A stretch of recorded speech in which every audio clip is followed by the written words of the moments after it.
टकराव से वैसे भी दिख रही है कि आप लोगों ने विधायक जो ऑल पार्टी मीटिंग थी उसमें पार्टिसिपेट नहीं किया। देखिए, ऑल पार्टी मीटिंग में पार्टिसिपेट नहीं करने का जो मुख्य कारण था, जो हमने बताया मैंने, कि सदन जो चलता है वो पक्ष विपक्ष दोनों को साथ लेके चलता है।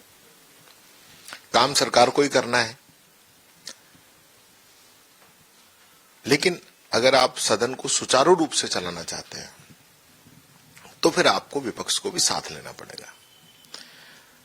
लेकिन पिछले समय से आप देख रहे होंगे कि लगातार इस प्रकार के नियम प्रक्रियाएं अपनाई जा रही हैं कि विपक्ष को कहीं किसी भी निर्णय के अंदर भागीदार नहीं बनाया जाता और मन मर्जी से प्रक्रियाएं अपनाई जाती है।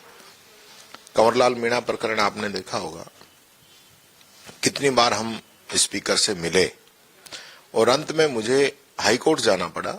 उस दिन इन लोगों ने निर्णय किया। इसी प्रकार से कमेटियां बनी। कमेटियों के चेयरमैन को बदलने की पावर नहीं है। आप हटा सकते हो, लेकिन आप ट्रांसफर नहीं कर सकते आपस में। लेकिन आपने किया नियम विरुद्ध, आपने कमेटियों का विलय कर दिया। जो कमेटियां राजस्थान की विधानसभा की नियम एवं प्रक्रिया के तहत बनी हुई हैं, आप विलय कर ही नहीं सकते जब तक नियमों में संशोधन नहीं हो।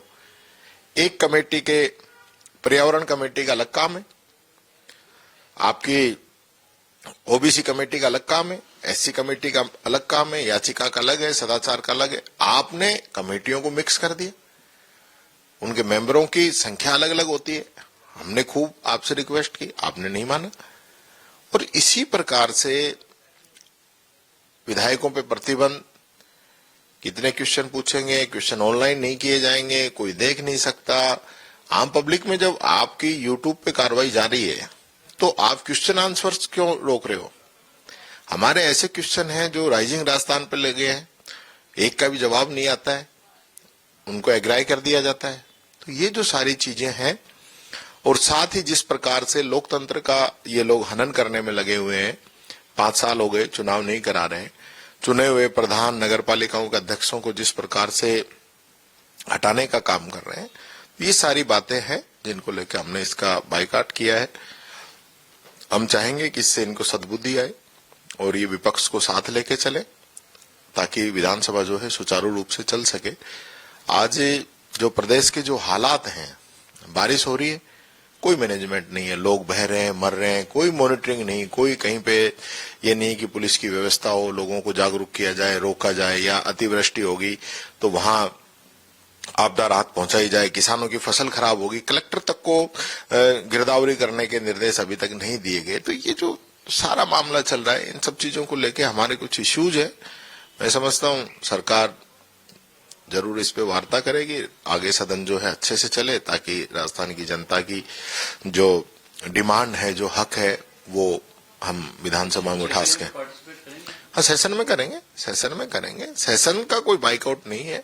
1 तारीख को जाएंगे और उसके बाद 2 तारीख को हमारे विधायक दल की बैठक है, उसमें आगे की रणनीति तय करेंगे। जिस तरीके से ये लगातार बात चल रही है सेशन को लेकर कि सेशन लंबा होना चाहिए, लेकिन सामने ये आता है कि सेशन छोटे हो जाते हैं। देखिए, सेशन पूरा होना चाहिए। जब कानून के अंदर प्रावधान है 60 दिन के सेशन का, तो कम से कम 60 दिन तो चलना ही चाहिए। लेकिन ये जरूर मैं कहना चाहूंगा कि हमारी जो राजस्थान की विधानसभा है, हिंदुस्तान की कई विधानसभाओं से बहुत अच्छा चल रही है, और जगह तो इतना भी नहीं चलती है, लेकिन सेशन बढ़ाने की जरूरत है। इसमें मुख्य रूप से अधिकारियों का प्रेशर सरकार के ऊपर रहता है कि कम चले, वो बहाना बनाते हैं साहब और काम नहीं हो पा रहे, जबकि सेशन चलने से वर्षों का अटका हुआ काम तुरंत हो जाता है। अधिकारियों पे प्रेशर रहता है, गवर्नमेंट के जो मंत्री हैं इन पे जिम्मेदारी का प्रेशर रहता है। हालांकि ये सरकार में तो मंत्री जिम्मेदारी समझ नहीं रहे हैं, लेकिन बहुत अच्छा रहता है। तो सेशन चलना चाहिए। सदाचार कमेटी को लेकर कहा जा रहा है कि उन्होंने रिपोर्ट सौंपी, जो बाप के एमएलए हैं उनको भी स्पीकर के पाले में चली नहीं गई थी, उसको हटाया नहीं है। देखिए, सदाचार कमेटी के चेयरमैन को पहले बदला गया, यही नियम विरुद्ध था। आपने, क्योंकि वो कांग्रेस का उसके अंदर चेयरमैन था, आपको निर्णय करना है, आप जो निर्णय करेंगे, लेकिन हमसे बात तो कीजिए, वार्ता तो कीजिए। एक तरफ आप जो है कंवरलाल को बचाने के लिए इतना लंबा आप उसको खींच रहे हो, और दूसरी तरफ क्योंकि विपक्षी पार्टी का विधायक है उसको आप तुरंत फैसला करना चाहते हो। तो मेरा कहने का मतलब ये है कि न्याय जो है ना वो न्याय ही होना चाहिए। किसी एक के लिए न्याय के मापदंड अलग हो और दूसरे व्यक्ति के लिए न्याय के मापदंड अलग हो, ये नहीं होना चाहिए। अगर आप ये वीडियो YouTube पर देख रहे हैं तो हमारे चैनल को सब्सक्राइब कर बेल आइकन दबाएं, और Facebook पर देख रहे हैं तो हमारे पेज को लाइक करें।